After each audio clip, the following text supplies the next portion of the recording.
Hello বন্ধুরা, মাই recipes কিচেনে তোমাদেরকে জানাই আরও একবার স্বাগত। আমি আজকে বানাবো আমের টক ঝাল মিষ্টি চাটনি। তো প্রথমে আমগুলিকে এইভাবে ছোটো ছোটো করে কেটে নিলাম। নিয়ে এখন একটি কড়াইতে তেল দিয়ে তেলটা গরম হয়ে আসলে ফোড়নে দিয়ে দেব শুকনো লঙ্কা, তারপর দিয়ে দেব একটু মৌরি।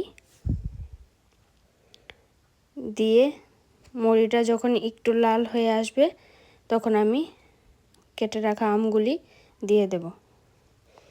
দিয়ে তারপর এখানে একটু হলুদ গুঁড়ো দিয়ে দেব। হলুদ গুঁড়ো দিয়ে এখানে একটু দিয়ে দেব নুন পরিমাণ মতো। তারপর আমি এখানে দিয়ে দেব চিনি। চিনিটা আমি কম দিয়েছি। তোমরা যদি বেশি মিষ্টি পছন্দ করো তাহলে তোমরা চিনিটা পরিমাণ আর একটু বাড়িয়ে দিতে পারো। তো আমি এখানে টক ঝাল মিষ্টি আচার বানাচ্ছি, তার জন্য চিনিটাকে একটু কম দিয়েছি।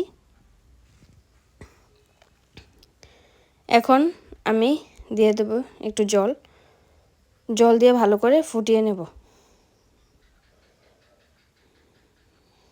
তো দেখো তোমরা,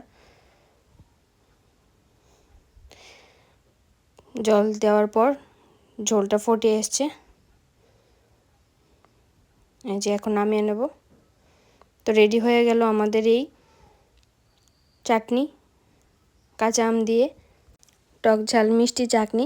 তোমাদের যদি রেসিপিটা ভালো লাগে থাকে তাহলে তোমরা অবশ্যই চ্যানেলটাকে সাবস্ক্রাইব করে দিও এবং একটা লাইক করে দিও। Tata, bye bye.